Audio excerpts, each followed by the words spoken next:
What do the Nashville Predators need to do to get back in the win column tonight against the Vancouver Canucks? We're going to tell you, and we're going to talk about one of the biggest soap operas in the league. All of that on today's Locked On Predators podcast.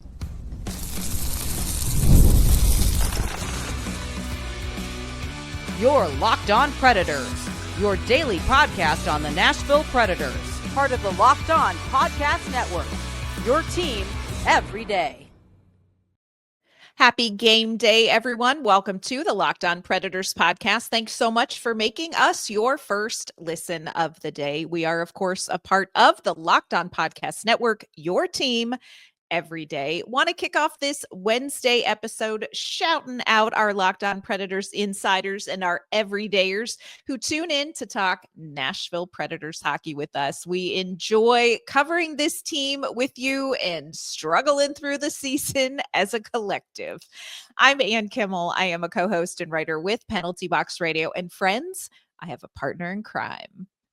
You do. I'm Emma Lingen, and I'm the Predators site editor and reporter for the Hockey News.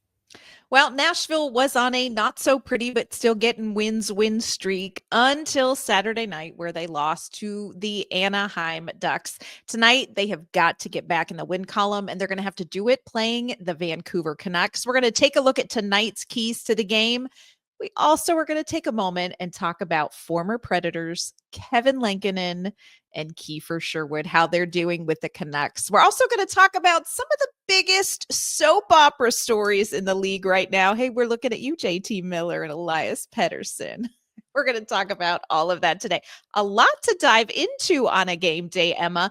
First, roster update. Kevin Gravel has been recalled from Milwaukee. Kiefer Bellows has been reassigned to Milwaukee. Emma, are we ever going to see Jeremy Lauzon ever again, ever? It's been 84 years. We still don't know. Still no update there. But yeah, I will say Kevin Gravel is I would say a closer one-for-one replacement for Jeremy Lauzon than, say, Spencer Stastny was, just because he has the size, the length, the physicality. You know, he's that's something that they're lacking back there. So yeah. And Kevin Gravel experience, like this is one of those people where you put him in your lineup, you don't lose an ounce of sleep over it when you've got Kevin Gravel up here. Kiefer Bellows has been up here for a while, didn't really ever see any game time, so that was kind of interesting. When it comes to Jeremy Lauzon, we saw him practicing with the team for a while until we didn't. So that's something we're just going to have to kind of keep our eye on as far as when we might see Lauzon again. Luke Evangelista will wait to hear. He is listed as out, I think, until February 7th. We'll see where he's at. Again, he is skating with the team. Mark Jankowski could be back. Of course, he is out, upper body injury. Looking at you, Minnesota. Why isn't your player out as long as Mark Jankowski? Because that's the way it works. No, it's not. Anyway, we have to focus on the game tonight, and what a game to focus on. Emma, you and I, this is like the bittersweet episode. We've got the Vancouver Canucks coming to town tonight. They are coming to town off of back-to-back wins. This is their first 2-game win streak since November 29th, where they got an overtime win over Buffalo, and December 1st, where they got an overtime win against Detroit. And with the Vancouver Canucks, we know for sure, traveling with the team, our life coach and yours, Kevin Lankinen, who, by the way, is absolutely doing a whole thing for the Vancouver Canucks. They played Monday night. They played St. Louis, got the win there. Kevin Lankinen absolutely earned all of the kudos and an assist for his performance in that game. And it was kind of one of those Eustace Onnen in Vegas games where he didn't see much action. I think the Blues had like 8 shots on goal through like the first period and a half. And then at the end, there was this push. Look, we know it. Those of us who have seen Kevin Lankinen in Nashville, we know what he can do. May not have seen him as frequently, but this is a guy in net who is going to get it done. And he is getting it done in Vancouver. And friends, it's kind of becoming a thing. Like, is Thatcher Demko the guy? Is Kevin Lankinen the guy? we always thought Kevin Lankinen was the guy, but Well, it's just so, it's funny how he kind of took the scenic route to get there, but this is kind of what he was gunning for, was to get a starting opportunity. And now even when he, that's obviously he didn't come back to the Predators. They did try to bring him back, but he didn't. He bet on himself. He went and tested the market, may have overestimated his market at the time. Signed for less than $1 million for 1 year in Vancouver, kind of just to be the contingency plan for Demko and for Shilovs, who has not quite had, not quite rebounded to what he was last year for them. But he, started as a contingency plan. Now he's becoming the guy. He's becoming the reliable guy. So now that market for his services that perhaps he was anticipating to be this past offseason might be a little more interesting and a little more lucrative for him this upcoming offseason. So whether he stays with Vancouver or signs somewhere else, he's going to be getting a pretty big payday, which is, you love to see good things happen to good people. So we love that for him. And he is good people. And again, you talk about it. He took the scenic route. This is somebody who has been doing the work and not doing it in the position he wanted to be in. He has wanted to be a starter in the NHL. He has believed that he is a starter, an NHL caliber goaltender, a starting goaltender in this league. And y'all, he is doing it when he is kind of sitting next to Thatcher Demko. And I know Demko has been dealing with a lot of injuries. And I think that there is some question about, like, is this guy now going to be prone to injuries? But Kevin Lankinen's performance has been really fantastic. He's had 31 starts. He has a .906 save percentage. His last 5 games, Kevin Lankinen, .920 save percentage. Thatcher Demko, his last 5 games, he's got an .848. It sounds a little bit like when you hear what's being talked about amongst the Vancouver media, what Rick Tocchet has had to say about Lankinen, what his teammates have had to say. Kevin Lankinen is making a very good argument for becoming the guy in net. And like you said, this is a good person who has done the work, who, when he didn't get a lot of starts in Nashville behind UC Saros, he did his work, practice in and practice out. He wasted not an opportunity, not a day, not a shot. So you got to love to see it. He has played the last 2 games for Vancouver, so I don't know kind of what that's going to look like in net tonight. On the one hand, Emma, kind of want to watch him. He is another one. This is a team that I sneak watch, Vancouver, if I can. Especially if Kevin Lankinen is in net, and he is really fun to watch. Also, the Nashville Predators need a win, so feel free to sit this one out, Kevin. Yeah, that would like, as much as I know, we want to see him, it would almost be better if he didn't play, because then, we don't have to feel bad about wanting the Predators to win, because right. I don't want to see him get a loss. Like, it's such a double-edged sword when you like these players. I know. It's tough. And look, Vancouver, a bit of a crapshoot. I don't even quite know what to make of them. Of course, later on in this episode, we're going to talk about the juicy stuff going on in Vancouver, because juicy stuff happening in there. But this is a team that started off pretty well. They were 9-4-3 by the time they faced Nashville for the first time, November 17th. But they have not been able to string together many wins in December and January. Coming up, we're going to talk about some of the reasons why. Of course, injuries also have played a part, but there's some drama. There's some drama llama going on in Vancouver. The other player that we may see as well tonight, and this is still up in the air. Of course, we will go to morning skate and see what we see there. Kiefer Sherwood is a Vancouver Canuck. It still hurts my heart a little bit. We've talked on the show before about what it has meant to lose Kiefer Sherwood in the Nashville Predators locker room, how that may or may not have affected the Preds in their tough start. Will we see him tonight? We're going to give you the latest information we have on Kiefer Sherwood coming up, and we're also going to share our keys to the game. Today's episode is brought to you by our great friends at FanDuel. Friends, Super Bowl 59 is here. It is one game, two teams, but endless possibilities. There is no better way to make every play more exciting than with FanDuel Sportsbook. Whether it's predicting the first touchdown, calling the MVP, or even betting on the coin toss, FanDuel makes it easy to get in on the action. With live betting all game long, you can adjust your bets as the game unfolds and feel the thrill from kickoff to the final whistle. The live betting feature lets you stay involved no matter what happens on the field, and the app is super easy to navigate. Plus, knowing that you can place a $5 bet and potentially win $200 in bonus bets for the Super Bowl, that's just icing on the cake. Download the app or head to fanduel.com to get started. Bet just $5, and if you win, you'll score $200 in bonus bets. Check it out at fanduel.com. Bet with FanDuel, official partner of Super Bowl 59. We've taken a moment for our good friend Kevin Lankinen. We'll wait and see who is in net tonight for Vancouver. We'll have an update after morning skate this morning.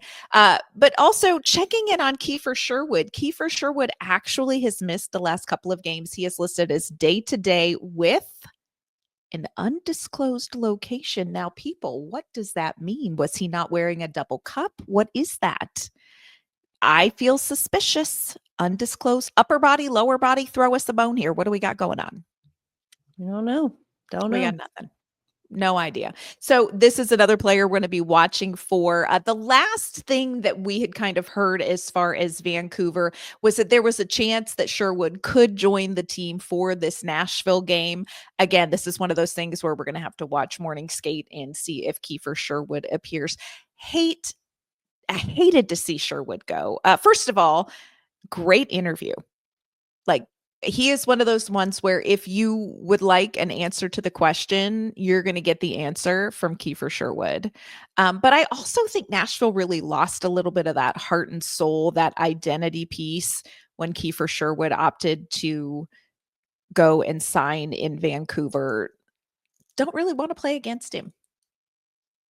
Well, and that's why Vancouver went and signed him, right? They said, well, he made our lives hell during the playoffs, so we had to go get him. We had to go get him on our side. But yeah, I think that, we knew we loved Kiefer Sherwood, and we thought, I think our general feeling after he signed with Vancouver was, good for him. We would love to see Nashville keep him. They probably weren't going to pay him that much. What he's making in Vancouver, this is a better opportunity for him, which I think is all true. And of course we know we're going to miss him, but I don't think we realized how much we were going to miss him. Yes. No, you don't know what you have until it's gone. And I think that fourth line, quote unquote, became the identity line, and he was a big part of that. And I think that now they're kind of lacking a little bit of that identity that we've seen. And so I think that he just was so hard on pucks and so, like offensive. Yes, he had that sort of agitator mindset and he could get under guys' skin, but he could also create offense, and he could, he was defensively responsible as well as a forward. And so I think that he just does a lot of little things really, really well. That, maybe he's not going to lead your team in scoring. He's not going to make the big flashy highlight reel SportsCenter top 10 goals, but like, he'll do all the work. He'll do the gritty work, and he'll do the things that make those highlight reel goals happen. So, knew we were going to miss him. I didn't think we were going to miss him this much. I think part of it too, and this is one of those things where you never know, but just purely speculation on my part. This is, speculation, but when Nashville brought in these new pieces and sort of the locker room was kind of sifting out and adjusting to having, Stamkos and Shea and Marchessault in there, I think Nashville really could have used the anchor that was so well gelled of McCarron Smith and Kiefer Sherwood. Like, that line was such an anchor last season. And I look back now and I think, would it have been a little bit easier for everyone else who had been around last season to kind of get back to what Nashville needed to get back to sooner if they had had that line still together? And again, it's one of those things you just never know. You understand why Kiefer Sherwood made the move that he did. You understand why Barry Trotz didn't make the move that he did. But yeah, we miss you, Kiefer Sherwood. Anyway, so we'll see. Again, we'll have updates on social media after morning skate about whether we anticipate seeing Lankinen in net, whether Kiefer Sherwood will join the Vancouver Canucks and play tonight in Nashville. But Emma, when we are looking at this game, Nashville needs this win. Now, Vancouver needs this win too. They need to crawl back into it because, like we said, they've had trouble stringing together wins. When you look at this game, what is a key for Nashville when it comes to getting back in the win column? Well, not to beat a dead horse, but I will stop when they start doing it. Play better defense. And again, I don't even just mean defense, like defending the goal, defending the net. I mean, that's obviously a big part of it. But I mean, like, even if you're a forward and you are skating with the puck, you better protect that puck like it is your child. Like, yes, don't let the other guy take it. Don't put it on the other guy's tape. And there's just been a lot of, it seems like, they're prioritizing. We know that Andrew Brunette likes speed and he likes a lot of skating, but it seems at times like they're prioritizing speed and skating at the expense of puck management and puck control. And that has led to so many turnovers, so many mistakes, easily avoidable mistakes. And then this team, when they're already so far down in the zone, they can't get back fast enough to defend in transition. And so it's the transition game in particular, quite frankly, on both sides that I would like to see an improvement in. Yeah.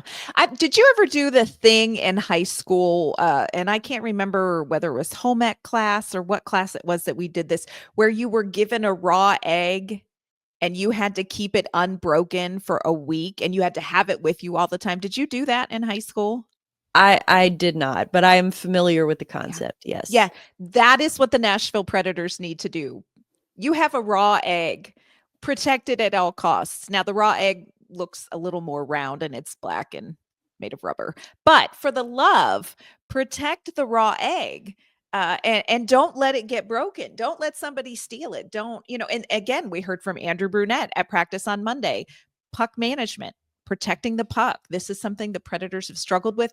I will say this, it's something Andrew Brunette has been really focused on in practice so far this week. So we're going to see if that pays off. Coming up, we're going to share the Vancouver Canucks player that I think the Nashville Predators absolutely must contain. And then we're going to talk about a little bit of drama, y'all. Today's episode is brought to you by our friends at Gametime. If you are wanting to enjoy a live sporting event, go check out some theater, enjoy a comedy show, or attend your favorite band's concert, you've got to check out Gametime. Gametime has a new feature. It's called Gametime Picks, and it's going to make getting tickets for any of those events even easier. It filters out the fluff, and it's going to show you only incredible deals on great seats, so you're not going to waste time searching through thousands and thousands of ticketing options. I recently just used Gametime Picks to find tickets for an upcoming Predators game. Browsing through the deals is very simple. I found great value for all kinds of seats all the way around Bridgestone Arena. The super deals were especially impressive. It offered the best value for that event. This app's features like seat views before you buy and all-in pricing with no surprise fees at checkout make the experience smooth and reliable. Plus, the on-time ticket delivery and lowest price guarantee gave me peace of mind yet again with Gametime. So take the guesswork out of buying tickets with Gametime. Download the Gametime app, create an account, and use our code LOCKEDONNHL, and and you're going to get $20 off your first purchase. Terms apply. Again, create an account and redeem code LOCKEDONNHL for $20 off. Download Gametime today. Last minute tickets, lowest price guaranteed. Emma, we are going to talk about a couple other Vancouver Canucks players coming up, but the one player that I want to see Nashville really contain and manage is Quinn Hughes. I mean, for the love of all, Quinn Hughes just does everything. He is the motor. He is the heart. He does everything. He just became the Canucks' first defenseman in franchise history to reach 100 multi-point games. He leads the team in assists and in points. He has 14 goals. He kicks off some amazing things. He is a young, less handsome Roman Josi for that team.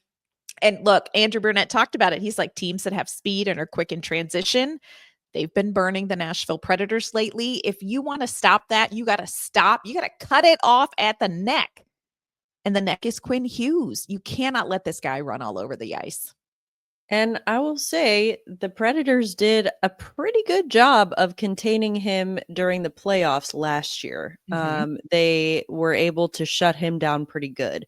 Now, looking at the state of this team right now, this Canucks team, that's kind of, you kind of have to do that again. If you shut down Hughes, like that is actually going to do a lot more, I think, for this iteration of the Vancouver Canucks than for last year's. So if they were able to do it last year, again, team looks different now, but yeah, Hughes, like you said, he does everything. Quite frankly, he's doing everything this season because he has to.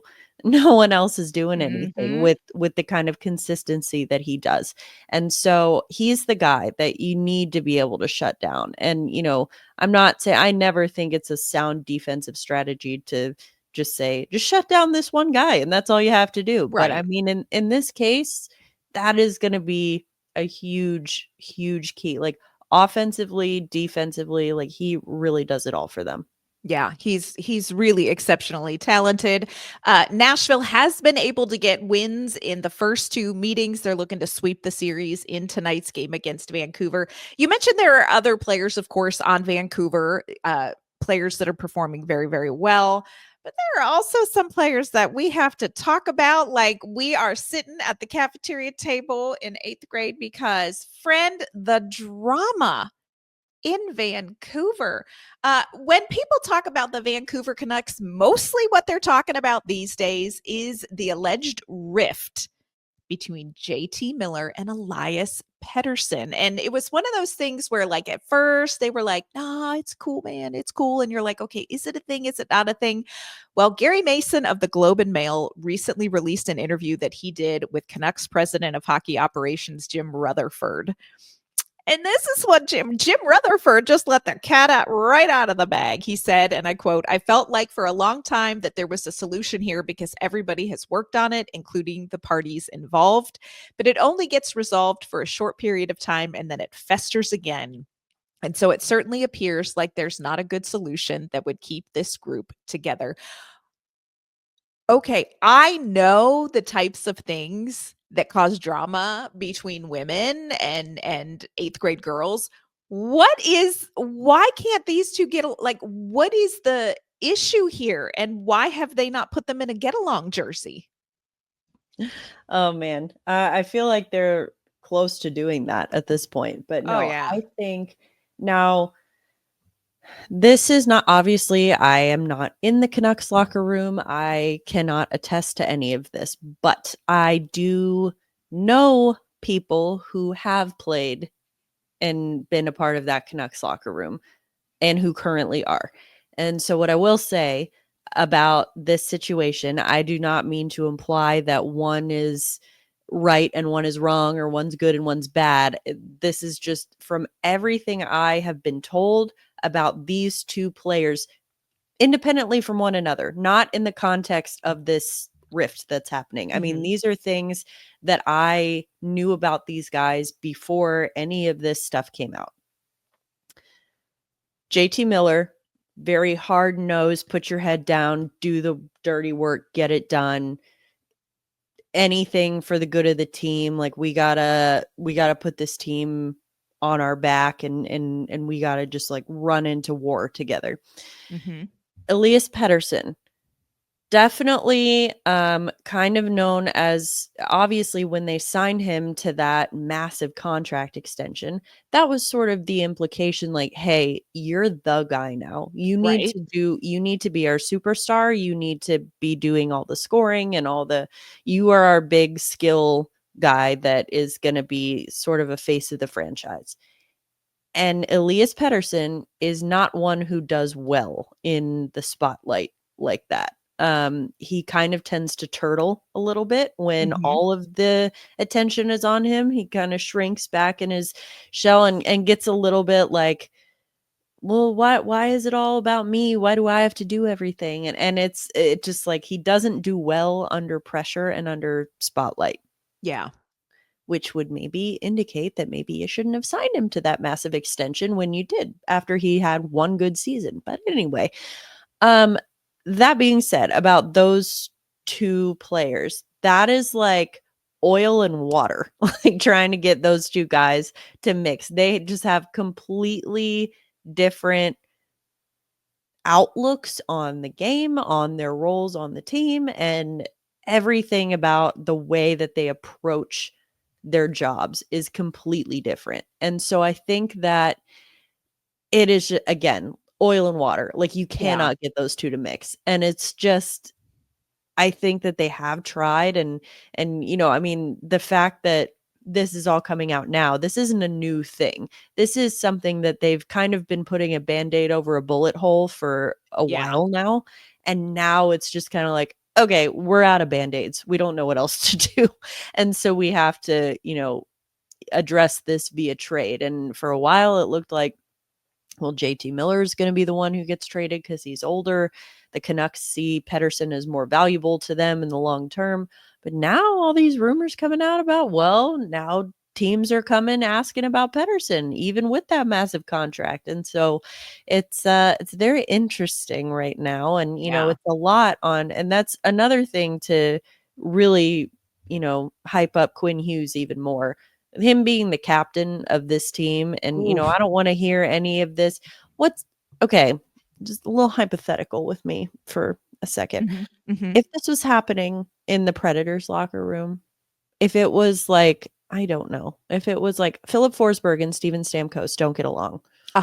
This is not true. But if they didn't, people would be coming at Roman Josi and saying, he's a bad captain. He's not resolving this, whatever. Okay. Quinn Hughes has been able for the last season and a half to really like do what he can with this, but this is a young kid. He's so young. Absolutely. He's like what, 25, 26? Like he's ninth a young grade. Like ninth grade. These guys are, grown adults and they should be handling their stuff. Hughes is a new captain, relatively, to the role, and he's done what he can. And I think that, of course, when things are happening like this, it's not just him like being the mediator and sitting like, okay, you guys shake hands and say you're sorry. I think it's more just like, even in the media are coming and asking you about it now, and it's not even your fight. And so I want to give him credit. I think he's handled it very well. Mm-hmm. He didn't try to, even when he was asked about it recently, it's not like, oh no, everything's fine. We're all good. We're all teammates. We all just want to help the team. He acknowledged it. He didn't try to bury it. He's like, yeah, it's a thing. But I mean, I think at the end of the day, we don't always get along. We're not always best friends all the time. But at the end of the day, we got to put that aside and go play. And so I think that, he deserves credit for that. This is not his battle to fight, I don't think, but it's, well, and it feels like at this point, like you talk about, you've put Band-Aids on the bullet hole over and over again. At some point, it is out of the captain's hands and it lands solely in the front office. And now here they are, and they're going to have to try to figure something out. And I think you're right. It sounds like the bottom line is it's going to be a trade. Like it feels and sounds like it's irreparable. And when you look at what Vancouver is capable of, and you look at the struggles that they've had, this has to have impacted the locker room. Can you imagine what navigating that locker room would be like? And look, we, heard people saying, "Oh, there's a problem in the Nashville Predators locker room with Stamkos and he doesn't get along." Look, y'all, we're in that locker room. We can tell you there's not a problem with Steven Stamkos in the locker room. But if they, like you said, go with me for a minute, that affects everybody. And at some point, yeah. Vancouver has you got to poop or get off the pot with this, because it's just going to fester. Oh, yeah. And I mean, it has gotten to the point where it's not just like, we don't need all these guys to be best friends and hang out off No. the ice. Mm-mm. It's not just that. But like, it has gotten to the point where these two guys were having issues. They couldn't even be on the ice together. Yes. And that is when it becomes a problem. And so I think that, with all of this too, even pursuing a trade for either one of them poses, there are certain constraints that go along with that, because Vancouver, they don't want prospects, they don't want draft picks, they want NHL players in return. Why? They have Quinn Hughes. And as long as they have Quinn Hughes, they want to go for it. And if they trade either one of those guys and just get a prospect haul in return, Quinn Hughes ain't going to be there for very long. No, he's got 2 years left, I think, on his deal. You better make this a really good 2 years for Quinn Hughes to go, you know what, I am going to sign it. And I like what you say too about Pettersson's contract. Numbers don't change who you are, but they change your perception. And if you get a contract like that and you aren't like, I'm going to step up and be the man, that changes the perception. And how you play that role is different for different players. A lot of drama. There was also drama, which was handled very differently and nipped in the bud in the Boston locker room. David Pastrnak, allegedly, he and Brad Marchand couldn't get along. Oh my, that was handled very differently. And it's so funny. Haven't heard a peep about that one since. Well, I think the difference too is that the Vancouver one, this has been, like I said, brewing for years. Yeah. And it was confirmed by multiple sources within the organization and addressed by them. And meanwhile, the whole Boston thing, it was one guy looking to stir up some drama that was like, hey, these guys don't get along. Yeah. And to the point where Marchand even said that said guy should have his credential revoked as a result. So I don't know if that happened, but yeah, I just think that you can tell, like, when it's that many people are talking about it, and like qualified people who would know. Yes. Plus on top of that, like I said, from people I know and people I've spoken to in that locker room, past and present, it just sounds like a huge just personality mismatch. And again, you don't need them to be best friends, but if it's so bad that they can't even be on the ice together, you got to call it at that point, because it damages everything you're building. And here's what I will say, and we talked about this in the postseason last year. Rick Tocchet, hell of a coach. Hell of a coach. He does not have time for this. And don't know him, but what we were exposed to him in that postseason, but strikes me as somebody who is going to try to get that taken care of, because there are other things to do. And if Quinn Hughes can't get it taken care of, and if Rick Tocchet can't get it taken care of, and if the front office can't fix it internally, y'all better call that. Yeah. Yeah. I mean, I think at this point and unfortunately, it's gotten to this point where now everyone, like, Vancouver's cards are all on the table. Everyone knows how badly they need to trade one of these guys. And so they're going to come at them with offers that are probably below market value, but they know what kind of a situation they're in right now. And it's unfortunate, because this has become the story for this team. It is story. Yeah. And even like, I mean, you know what I think? I think that JT Miller and Elias Pettersson need to sit down with life coach Kevin Lankinen, and he will fix all of their problems. That's what I think. But clearly that has not happened. I mean, there is the obvious solution. Like, yeah. I mean, I don't know how you leave a conversation with Kevin Lankinen feeling not feeling like you can conquer the world. Yes. Or that I am going to go forth and be a better person. Yes. Yeah, you're right. Kevin Lankinen could fix this, but he's busy saving their bacon and net most of the That's time. Right. So, that's right. He's got things to do too, y'all. Yeah, it's going to be interesting to see how this transpires. It's going to be interesting to see if Vancouver has built enough on ice momentum with these 2 wins to carry that over into Nashville tonight on the ice, or whether some of this stuff's going to leak out again and interfere with what they're working on. Of course, we're going to be covering the game, and we'll have the recap on tomorrow's show. Again, Preds, Vancouver Canucks tonight. It is an 8 p.m. Central Time puck drop because they want Emma and I to be extra tired on tomorrow's episode. But don't worry, we'll be here. I think they saw and they were like, oh, Emma is sick and she moved this week. You know what she would love is an 8 p.m. puck drop. A later. It's the best thing we could do for her. Oh, yeah. Just dear diary, living my dream this week. Love it. So true. So true. Again, we'll have the game recap on tomorrow's show. We'll let you know what we heard from Kevin Lankinen. We'll let you know if we saw Kiefer Sherwood. And we will let you know if the Nashville Predators can get back in the win column against the Canucks. All that on tomorrow's show. Before we log off today, though, Emma, let everyone know where they can find you and your work.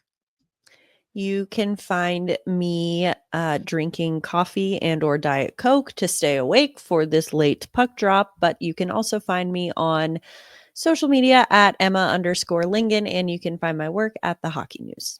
And you can find me sitting around planning on eating my grilled cheese tonight at Bridgestone Arena. And then you can find my work at Penalty Box Radio on social media. You can find me there at AnnK_Mama on Ice as well. Friends, that's going to do it for this game day episode of the Locked On Predators podcast. Thanks so much for making us your first listen of the day. We're going to be back tomorrow recapping this Preds Canucks game.